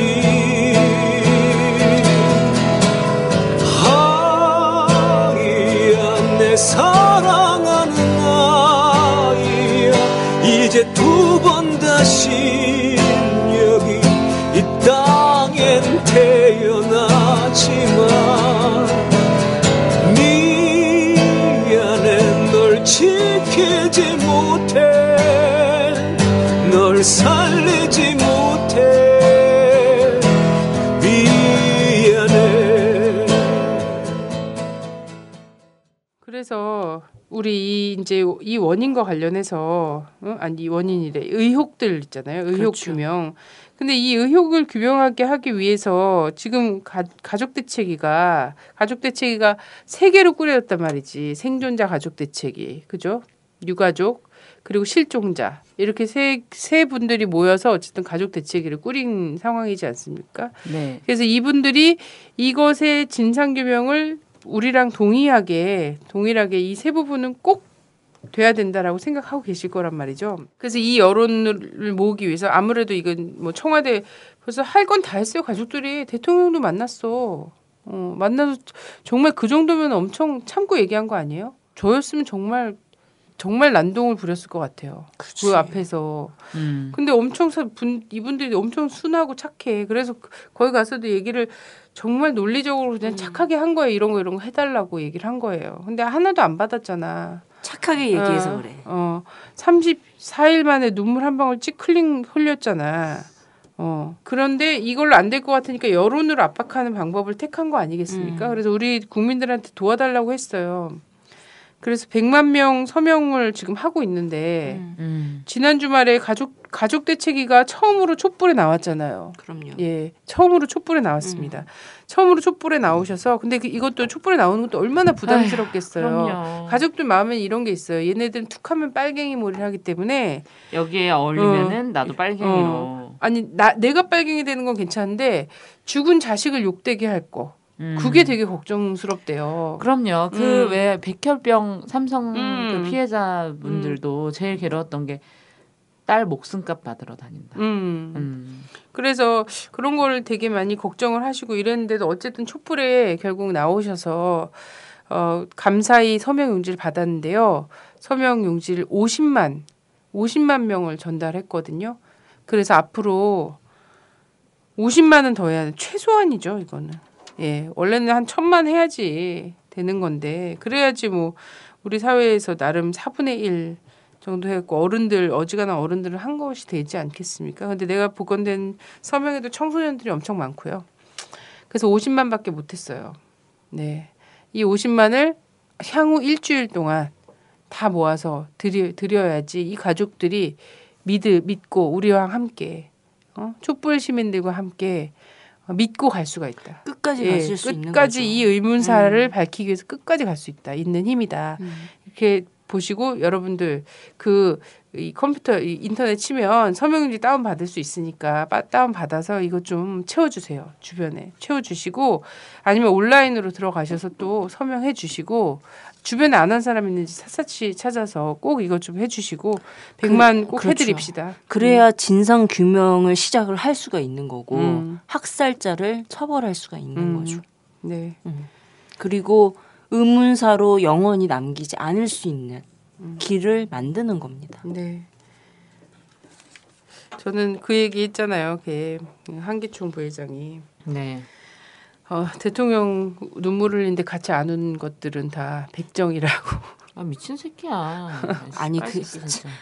그리고 나는 정말 너무 얼척이 없는 게 34일 지나서 우는 대통령 눈물에 안 흘린 우리가 백정이면 그동안 그 30일 동안 학부모님들 올 때마다 그죠? 그 화면 볼 때마다 아이들 밤에 깜깜한 데 누워서 아이들 생각하면서 촛불 들면서 단 하루도 울지 않은 적이 없어요. 근데 그동안 그 학부모님들과 그 학생 그 배 안에서 절규한 학생들과 울지 않은 것들은 뭐야 그럼? 그럼요. 그거는 개백정이죠. 금수야. 금수만도 못한 것들이야. 흉포한 것들이야. 정말 내가 항상 라디오 반민특위 할 때마다 적절한 욕이 없어요. 적절한 욕이 없어. 뭐 이런 개가 뜯어먹을 새끼들 뭐 이런 식의 아니 욕이 이런 좀 적절하지 않나. 백정 소위 말하는 노비 뭐 같다라고 표현하면 안 돼요. 백정이 없으면 어떻게 지네들이 고기를 먹고 신발을 신겠어요. 그러니까 이런 말 자체를 표현하는 것 자체가 이거는 완전 이 계급 이걸로 그렇지, 완전 찌들었다라는 얘기고 백정 욕할 때마다 생각해야 되나? 백정과 노비와 이런 사람들의 손에 의해서 죽는 게 부패한 탐관오리들이에요. 그렇죠. 예. 그 백정의 손에 짐승만 죽나? 아니에요. 짐승이니까 또 끌려와 죽어야지. 당연히. 나는 괜히 일어나는 게 아니야. 정말 이런 얘기를 뻔뻔스럽게 할 수 있는. 그렇게 눈물 흘린 30 며칠 만에 눈물 흘린 대통령은 그 아이들의 영정 사진 앞에서 연기를 했습니다. 그런 게 거기서 진짜 왜 안 울었어? 정말 그게 인간이야? 아니 30몇 초를 눈 부릅뜨고 있으면 어느 누구도 눈물 흘려. 그래 우리 백정 같다 그러면 안 돼. 뭔가 백정보다는 더 야차. 사람이 더 야수. 아니야. 탐관오리 같다고 해야 되는 거 아닐까? 아니야 흉포한 것들이야. 흉포한 것들. 그런 표현도 다 부족해. 이 언어의 한계성 정말. 개가 뜯어먹을 것들 어때? 개가 불쌍해. 어찌됐든 진상 규명을 해야 되는 게 분명히 있는 거고 6월 4일 선거에 심판을 해야 되는 목도 우리에게 있는 거다. 그래서 저는 진짜 이런 얘기 하고 싶어요. 이 국가가 국민을 무서워하지 않잖아요. 그럼요. 국민을 지금 절대 무서워하지 않아요. 지난주 촛불에 나왔어요. 정말 이 광화문 내거리에서는요 촛불 인파가 보일 수가 없게 막아놨어요. 전경차로 완전 빽빽하게 이쪽 서울시청 구청사 그쪽으로 건너가서 보이지가 않게 해놨어요. 근데 동아면세점 앞에서 하는 수구 꼴통들이 완전 군복 입고 나와갖고 뭡니까 고엽제 전후에 차 계속 갖다 대면서 고속버스에다 막 싣고 와서 그분들 엄청 한바닥 내려놨거든요. 물론 그래도 우리 지금 수많이 자발적으로 모인 이런 사람들에 비해서는 양은 되게 조금이었지만 이 사람들은 그냥 이 사람들이 뭔 얘기 하는지 얼마나 모였는지가 그냥 내거리에 다 보여. 8차선 도로에 다 보이게 그냥 뻥 뚫어놨어요. 근데 전경으로 꽉꽉 에워쌌어. 에워싸고 막 사람들 엄청 패갖고 데려갔잖아요. 우리 라디오 반민특위 회원들도요. 네.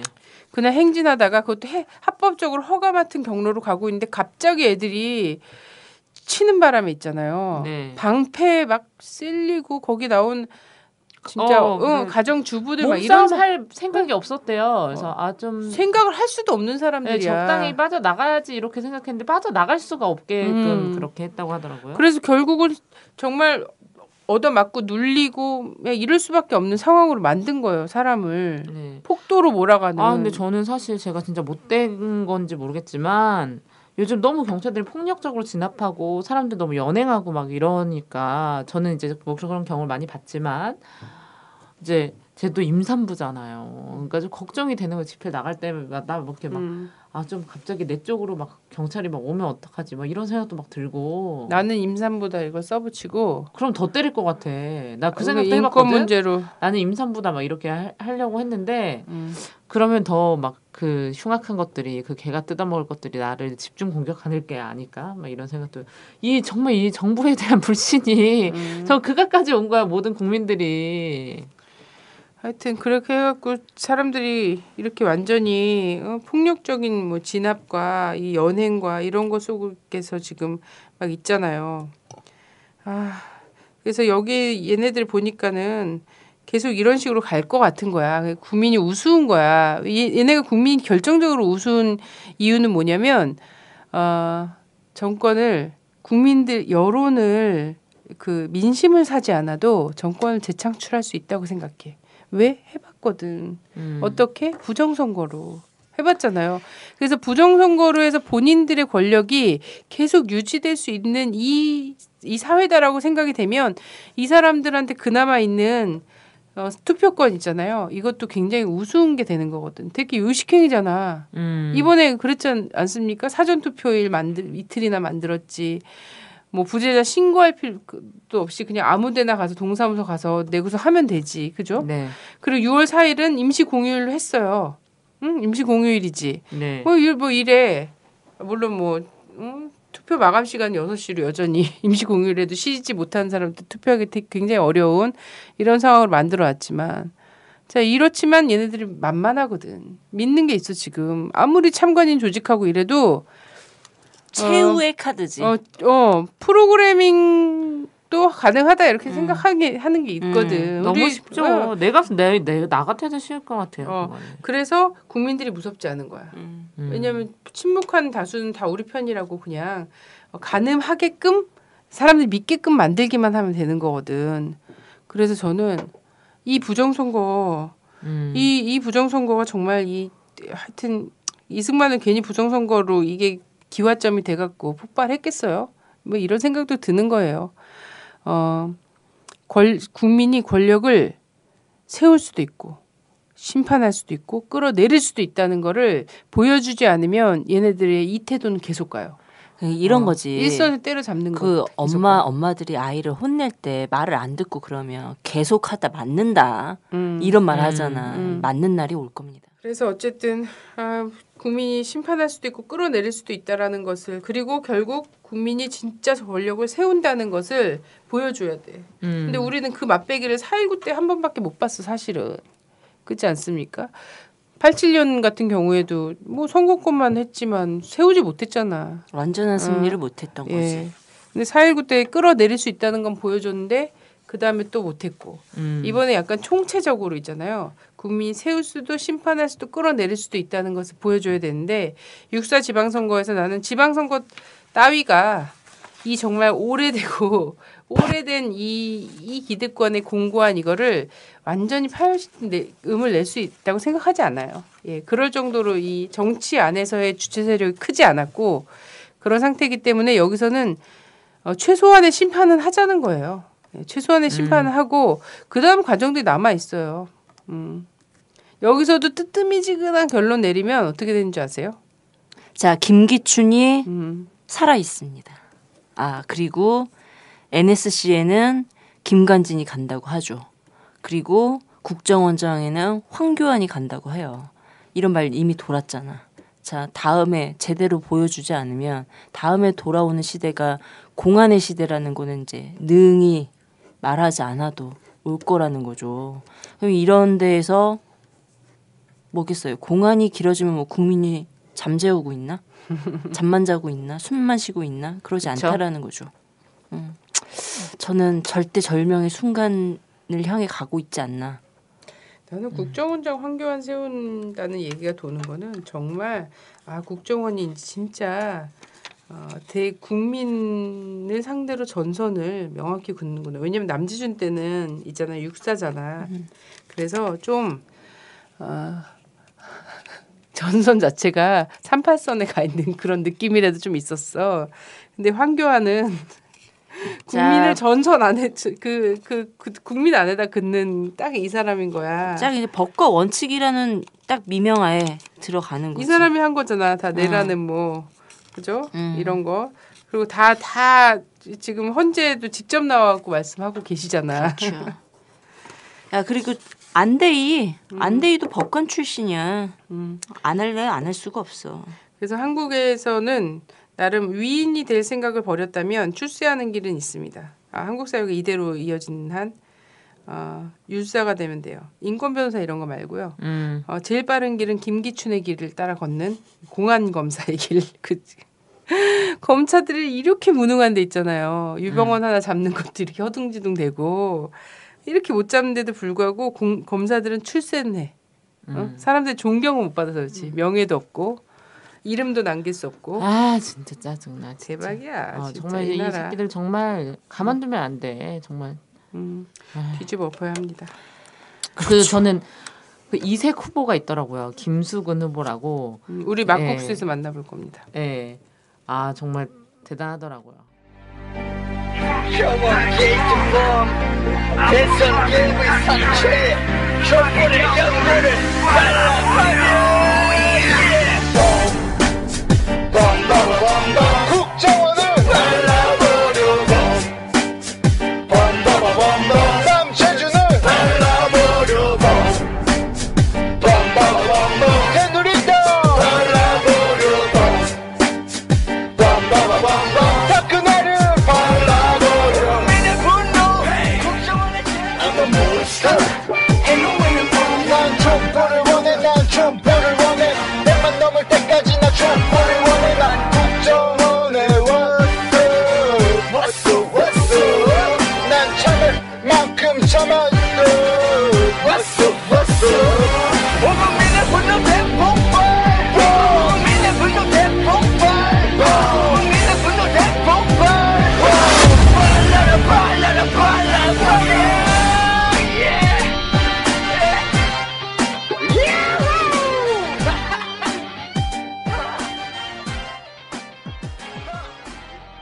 네, 안녕하세요. 막을 수 없는 국민의 수다, 막국수.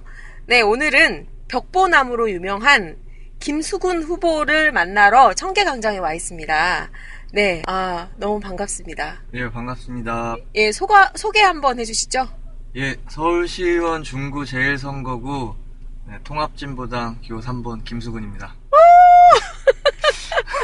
인기가 정말 많으시더라고요. 네. 실감 나시나요? 예, 뭐 페북에서는 정말 감사드리고 있습니다. 네. 네. 사실 오늘 급하게 오면서 트위터로 김수근 하고 싶은 이야기나 아니면은 물어보고 싶은 거 이런 거를 쭉 이제 얘기를 좀 들었거든요. 네. 그래서 그거 먼저 좀 얘기를 해드리고 진행을 하도록 하겠습니다. 그래서 정말 그 열화와 같은 많은 반응들이 있었어요.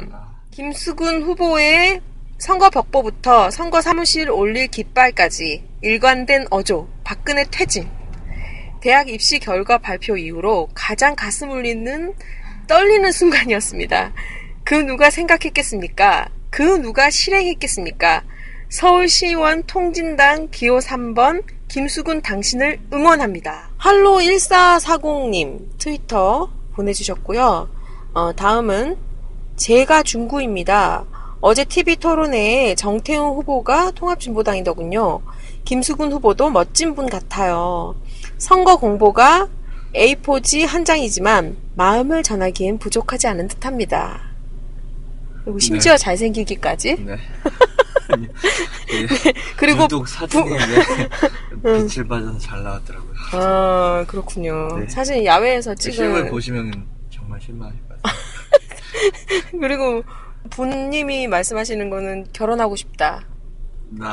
가정 파탄의 주범이 되는 건가요? 아니, 저는 뭐 전혀 생각이 없어서. 네? 네. 전혀 그럴 일이 없어요. 네, 부님 디스 나가셨고요. 자식 키우는 부모로서 후보님의 부모님들은 어떤 분들이셨는지 궁금하다. 후보님은 학창시절 어떤 학생이었는지 궁금해요. 괄호 열고 당당하고 의식 있는 카리스마는 어디서 나오시는지. 이렇게 네. MANYU74님이 트위터를 이렇게 보내주셨는데 답변 부탁드립니다. 부모님은 뭐 강원도에서 지금도 농사 짓고 계신데요. 네. 시골이라서요, 거의. 네, 뭐. 근데 아버지는 약주를 굉장히 좋아하셨고. 약주? 네. 어머니는 저희를 먹여 살리시냐고 굉장히 고생 많이 하셨고. 네. 평범한 가정이었고, 그래서 저도 뭐, 분교를 나와서 시골 분교, 전교생이 한 6명? 우와! 저희 학년이 2명이어서 제가 맨날 전교 1등하고. 전교 1등 했으니까 서울로 왔지. 네. 네, 초등학교 때, 네. 대박. 네, 그런 데서 살다 보니까 맨날 못 뽑아먹고, 뭐. 네, 뭐 아니더래요? 이러면서 진짜 그렇게 해요? 그런 사투리는 안 쓰고, 영서 지방이라서. 아, 그렇구나. 굉장히 뭐, 그냥, 시골 촌놈이죠. 그렇게 살다 보니까. 네. 좀 카리스마 뭐 이런 거는 전혀 네 아닌데요.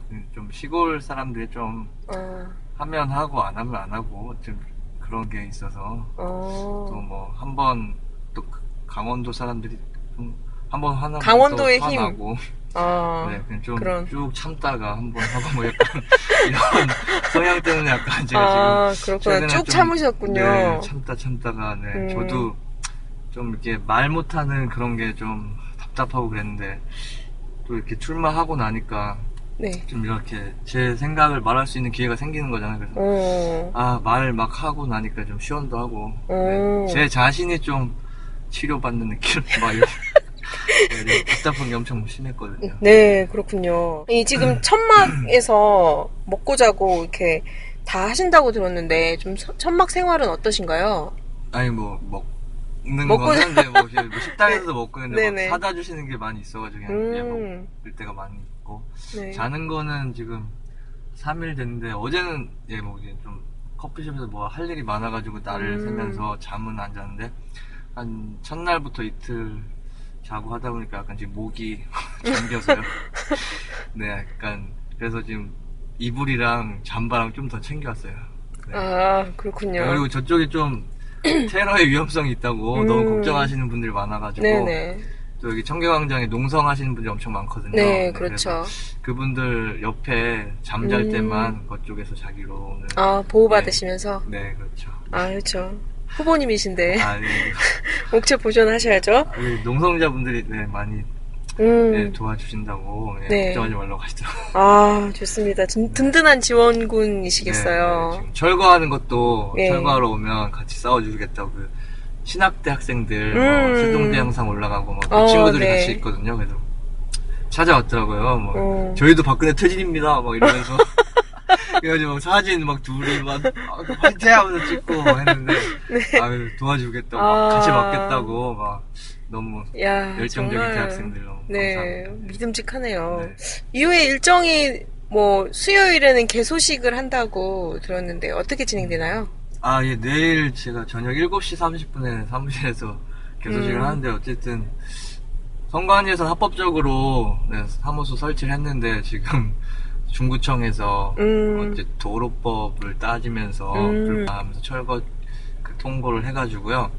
지금 오늘도 중구청이랑 싸우러 가서 막 얘기했는데 어쨌든 뭐 자기들도 뭐 질을 해서 이게 뭐 유권 해석 나올 때까지는 어쨌든 유보를 한다고 하는데 정치적으로 저희가 이게 뭐 선거 출마해서 후보자가 네. 시민들 만나려고 돈 안 쓰고 그런 뭐 건물 뭐 임대해서 하는 게 아니라 이렇게 천막해서 하는 게 합법적으로 됐는데도 그걸 쳐버린다는 게 걔네들도 그분들도 굉장히 그분들도 네 타격이 입을 것 같아서 못 친다고 하시더라고요. 그 뉘앙스가. 그래서 어쨌든 당당하게 합법적인 건물이기 때문에 네. 천막이기 때문에 개소식을 해서 네. 좀 더 그런 걸 시민들한테 알려내는 계기가 됐으면 좋겠고 그래서 개소식은 뭐 이렇게 많이 할 건 없고요. 우선 뭐 네, 좀 뭐 제 소개랑 뭐 이렇게 말씀 좀 드리고 네. 그 다음에 개소식 때는 막 이렇게 막 그런 정치 연설이나 뭐 이런 걸 많이 못하게 좀 선거법상 돼 있다고 하더라고요. 그래서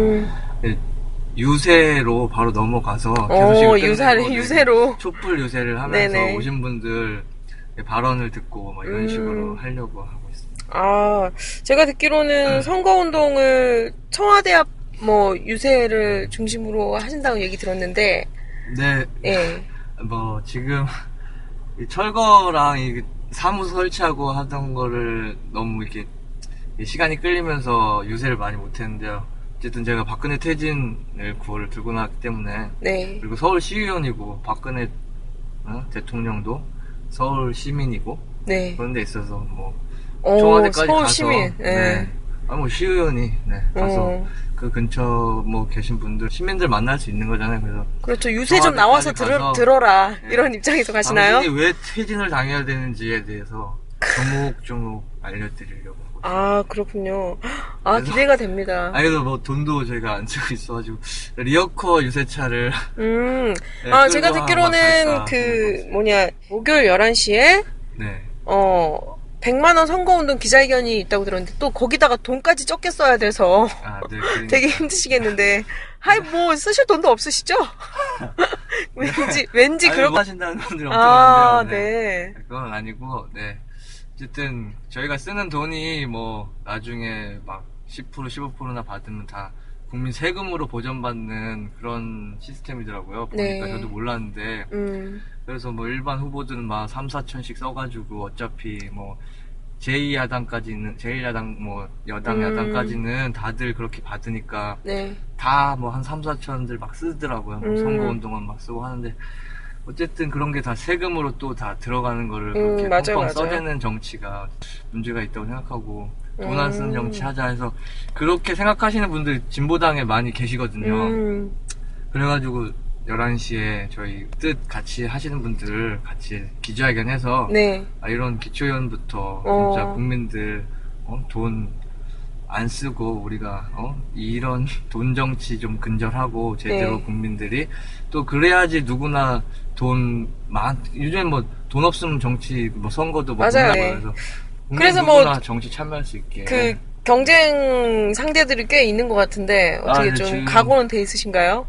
적게 쓸 각오? 구호로 이렇게 이미지를 되게 좋게 받아가지고 됐는데 제가 솔직히 뭐 별로 많이 한 건 없거든요. 근데 지금 다른 후보님들 진짜 참신한 아이디어로 막 이렇게 위에 뭐 유세하시는 거랑 돈 안 쓰는 선거부터 정말 자린고비 선거 뭐 이렇게 하셔가지고 맞아요. 막 지게차 막 지고 다니고 막 배너 들고 다니고 그러니까 진짜 자기가 다 창조적으로 만들어가지고 하시는 분들 엄청 많더라고요. 그래서 지금 경쟁의식을 느껴가지고 분발해야겠다. 한번 열심히 진짜 선의의 경쟁하면 좋겠다 싶어서 붙어봅시다 뭐 이랬는데요. 붙어봅시다. 네네. 이런 게 뭐 국민들 위해서 좋은 거니까요. 네네. 네, 아주 패기 있고 좋은데요. 이전에 좀 국정원 감시단, CCTV 이런 것도 사실 한 걸로 알고 있는데 이후에 좀 어떤 정치를 또 원하시는지 짧게 얘기 듣고 이 시간 마쳤으면 좋겠습니다. 네, 어쨌든 제가 박근혜가 당선되고 나서부터 이렇게 좀 시민운동 쪽을 하기 시작했거든요. 원래는 관심도 없었고 이렇게 잘 몰랐는데. 뭐 하셨어요, 그전에는? 그전에는 이제 좀 아버지처럼 약주를 좀 술을 굉장히 아우 죄송합니다. 네, 아니 뭐 네, 아버지처럼 뭐, 약주. 솔직한 네. 게 좋은 거니까. 그래서 기백이 나오는 게 아닐까요? 예, 맞습니다. 카리스마. 이제 할 만큼 방탕하게 살았기 때문에 이제 정말 좀 인간답게 살아보자는 생각으로. 네. 그래서 근데 좀 이런 거 말이 안 되는 거잖아요. 부정선거랑 나왔을 때도 그래서 국정원 웬만큼 다 밝혀졌는데도 처벌되지 않는 거에 있어서 막 국정원 가고 했었던 건데 하여튼 지금 그 이후로 뭐 부정선거에 뭐 공약 파기, 민생 파탄에 뭐 박근혜 정부권에서 막 한 게 엄청 나잖아요. 그 국민들이 일 잘하라고 뽑았는데 일 제대로 한 게 하나도 없고. 맞아요. 그런 데 있어서 뭐 테러도 진짜 퇴진시켜도 마땅하다고 보는데 세월호는 이거는 정말 지금 밝혀지는 거 보면 진짜 구하지 않았다는 게 확실하게 드러나고 있고 정말 무능이 아니라 이거는 정말 학살 수준이다. 이거는 네, 살인이고 학살이다. 대통령이 이건 뭐 하야나 뭐 퇴진 정도가 아니라 이건 진짜 수사 제대로 해서 대통령도 처벌받아야 되는 누구든지 다 조사해서 처벌해야 된다는 거 지금 유가족분들이 지금 싸우고 계신 거잖아요. 네, 그렇죠. 네, 반드시 그렇게 돼야 된다고 생각하고 어쨌든 저는 뭐 지금 당장은 이 문제만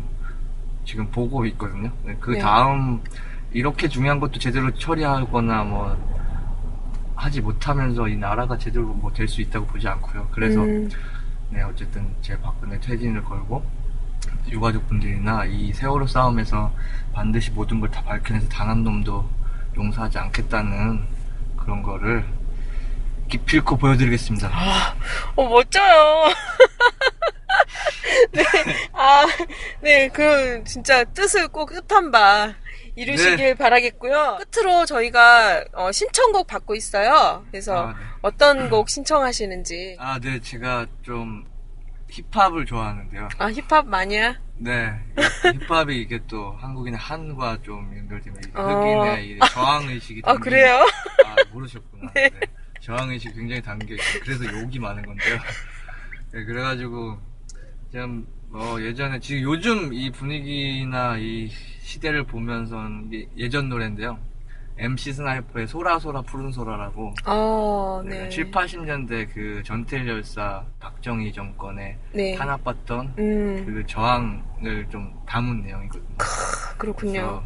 박근혜나 박정희나 지금 하는 짓이 똑같고 더 심한 상황이라서 좀 그 노래가 듣고 싶습니다. 네, 바쁘실 텐데 이렇게 인터뷰 응해주셔서 너무 감사드리고요. 진짜 가문의 영광입니다. 네, MC 스나이퍼의 저격수의 소라소라, 소라소라 푸르른 소라 들으면서 이 시간 마치도록 하겠습니다. 네, 오늘 나와주셔서 감사합니다. 네, 고맙습니다. 네, 당선되세요. 당선! 화이팅! 화이팅! 네!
시장 비둘기 위로 떨어지는 투명한 소나기 그 다음 날의 햇빛 그 쏟아지길 바라며 참아왔던 고통이 그 지켜져 버림까지 될 때까지 묵묵히 지켜만 보던 벙어리 몰아치는 새 우리 속에 지친 모습이 말해주는 가슴에 맺히는 머리 여전히 가슴 속에 쏟아지는 빗줄기 아름다운 서울 정계천 어느 공장 허리 하나 제대로 펴기 힘든 먼지로 탄 닭장 같은 곳에서 바쁘게 일하며 사는 아이들 재봉틀에 손가락 찔려 울고 있는 아이는 배우지 못해 배고픔을 참으며 졸리는 비벼 옆바퀴 보이지 않는 숨 막히는 공장에 갇혀 이틀 밤을 꼬박 세워 밤새 일하면 가슴에 쌓인 먼지로 인해 목에선 검은 피가 올라와 여길 봐 먼지의 참맛을 아는 아이들 피를 토해 손과 옷이 대부분 피에 물들 때 손에 묻은 옷깃에 묻은 현실에 묻은 피를 씻어낼 부조차 없는 열악한 환경 속에 노동자만을 위한 노동법은 사라진 지 오래 먼지를 먹고 폐병이 들어 빗잠이 쫓겨날 때 여전히 부패한 이들은 술 마시며 숨통둥이는 닭장에서 버는 한 달 봉급을 여자의 가슴에 꽂아주게 나의 영혼 물어다줄 평화 시장 비둘기